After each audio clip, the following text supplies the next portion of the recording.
The contract slammed shut just as Alicia Mensah reached across the conference table and pulled the document away from Chairman Daniel Owusu. Every executive inside the boardroom gasped. "What are you doing?" one Korean director shouted. Kang Tae-Hoon immediately stood. "Alicia." Ignoring every frightened stare, Alicia looked directly at the chairman of the African Investment Consortium. "Please don't sign this yet." The room fell silent. One executive whispered, "She's finished." Another muttered, "She just embarrassed the CEO." Alicia took a deep breath before turning to Tae-Hoon. "I'm sorry, sir. While translating your final statement, I realized something was wrong." Tae-Hoon frowned. "What do you mean?" She pointed to one sentence. "The Korean version says your company wants an equal partnership." She paused. "But the English version says your company will have full control over local operations." Daniel slowly reached for the document. "Is that true?" Alicia nodded. "The wording completely changes the meaning." One of Hanseong Global's legal advisors quickly checked both copies. His face turned pale. "She's right." A heavy silence settled over the room. Daniel leaned back in his chair and smiled. "If we had signed this, both sides would have spent years fighting in court." He looked at Alicia with admiration. "You didn't just translate our languages. You protected our trust." Tae-Hoon slowly exhaled. For the first time since arriving in Ghana, the stern CEO smiled. "Thank you." The tension immediately dissolved. The corrected agreement was signed 30 minutes later. As cameras flashed, reporters praised the historic partnership. No one realized that the deal had almost collapsed because of one misunderstood sentence. Outside the conference hall, Tae-Hoon stopped Alicia before she entered the elevator. "You saved my company today." She shook her head politely. "I only did my job." "No. You protected my reputation." Alicia smiled. "My father always told me that words can either build bridges or burn them. I simply chose the bridge." Those words stayed with Tae-Hoon long after she walked away. Over the following days, Alicia accompanied him to investment meetings across Ghana. She translated discussions with government officials, factory owners, community leaders, and entrepreneurs. But she did much more than interpret languages. Whenever cultural misunderstandings arose, she quietly explained traditions from both sides. Meetings that should have lasted hours ended with handshakes. Investors who arrived cautiously left smiling. Even Tae-Hoon's senior executives noticed the difference. One evening, while driving back from a manufacturing site, the company convoy became trapped by heavy rain. Their vehicles stopped near a small roadside restaurant. Everyone rushed inside. The owner recognized Alicia immediately. "My daughter." He hugged her warmly. "You haven't visited in months." Alicia laughed. "I've been working." Within minutes, the elderly man began serving food to everyone.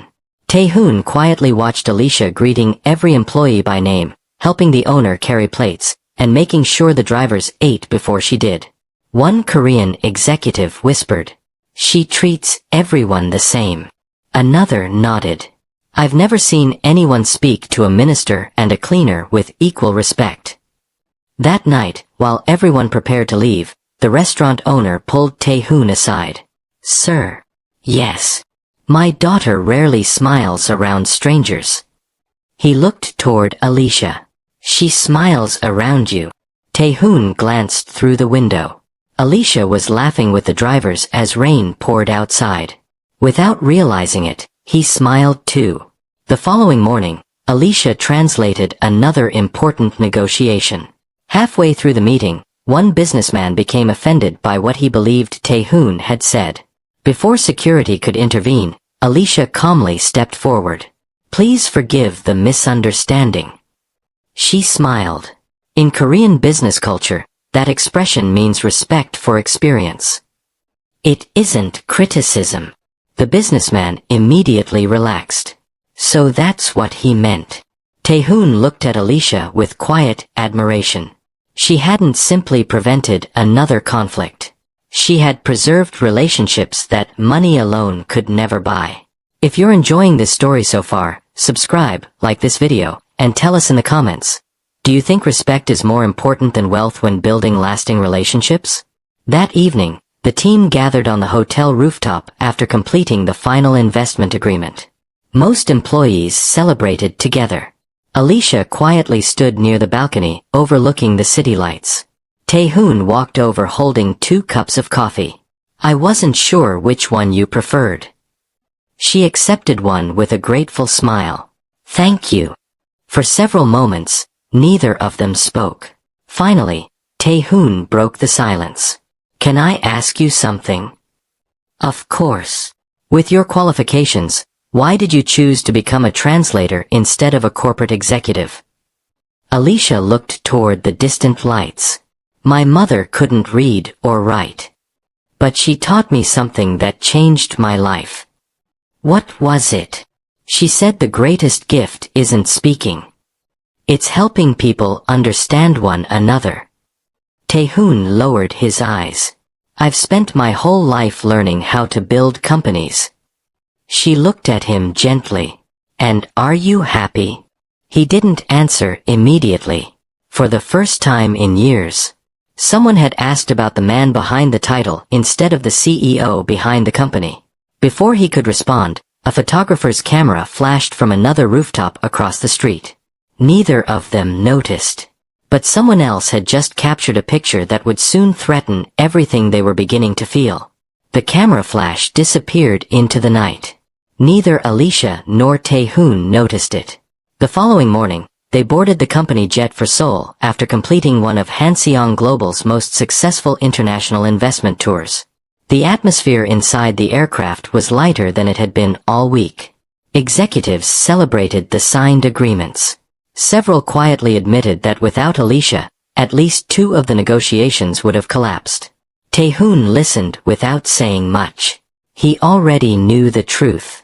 Alicia had become far more than a translator. She had become the bridge that connected people who had entered every meeting expecting conflict. When the plane landed in Seoul, dozens of reporters were already waiting.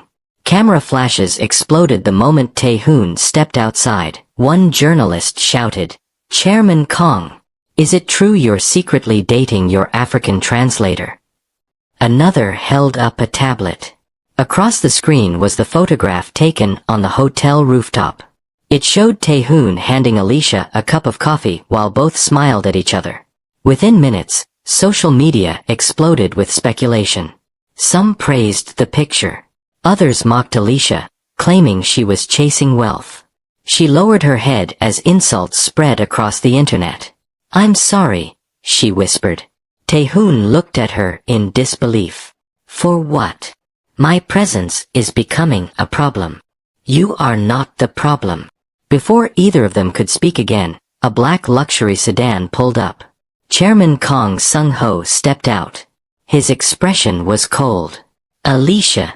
She bowed respectfully. "Sir, my son has responsibilities much greater than romance."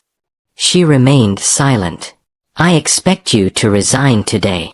Tae-Hoon immediately stepped forward. "Father, this discussion is over." The chairman walked away without another word. That evening, Alicia quietly packed the few belongings she had kept in the company apartment. She placed her employee identification card on the table. Then she wrote one short letter. "Thank you for believing in me. I don't want your family or your company to suffer because of me. Please don't look for me." By sunrise, she was standing alone inside Incheon International Airport with a boarding pass to Accra. Tears filled her eyes. She loved Tae-Hoon. That was exactly why she believed leaving was the only way to protect him. Just as the boarding announcement echoed through the terminal, someone gently took the passport from her hand. She turned quickly. "Tae-Hoon." He looked at her with tired eyes. "I've been searching everywhere. You shouldn't be here." "I should." She reached for her passport. "Please. I have to go." "No." People walking through the terminal slowed down, sensing something important was happening. Alicia's voice trembled.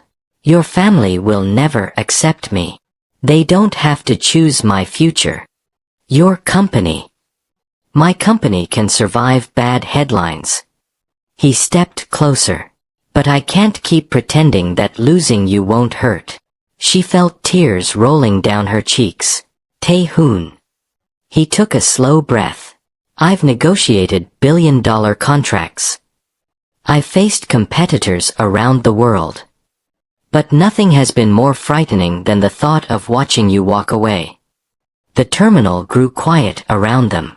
Then, with complete honesty, he said the words he had been carrying in his heart for weeks. I think I'm in love with you. Alicia covered her mouth as tears fell freely. What happened next? One airport employee whispered. I'll never forget. Before Alicia could answer, another familiar voice interrupted. Neither will I. Chairman Kang stood only a few steps away. Several company lawyers stood beside him carrying a document. The chairman handed it to Alicia. Open it. She slowly unfolded the papers. It was an agreement offering her a large amount of money if she agreed to leave Tae-Hoon permanently. She quietly closed the folder and handed it back. I'm sorry, sir. I can't accept this. Not because I want your son's money. She looked directly into his eyes. But because I love your son too much to put a price on him. The chairman stared at her for several long seconds. Then, without warning, he tore the agreement into pieces. The lawyers looked stunned. He turned toward Tae-Hoon. I spent years teaching you how to build a business. His voice softened. But she reminded me how to recognize an honest heart. He faced Alicia. I judged you before I knew you. For that, I owe you an apology. Alicia's eyes filled with fresh tears. You don't owe me anything, sir. Yes, I do. He gently placed Alicia's hand into his son's. If this is the woman who makes you smile. He smiled for the first time. Don't let her go. Months later, Hanseong Global opened its Cultural Partnership Academy in Accra to train young translators and international business professionals. Alicia became its founding director. During the opening ceremony, a journalist asked Tae-Hoon, Chairman Kang, what was the greatest investment your company ever made? Everyone expected him to mention the billion-dollar African partnership. Instead, he smiled at Alicia. The greatest investment I ever made wasn't in a company. It was trusting the woman who taught me that understanding people is worth more than understanding profits. The audience erupted into applause. Alicia squeezed his hand.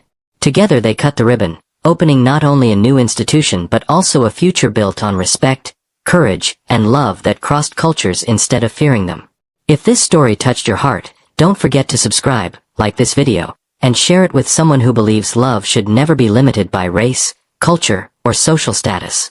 And tell us in the comments, if you were Alicia, would you have accepted the money and walked away, or would you have fought for love?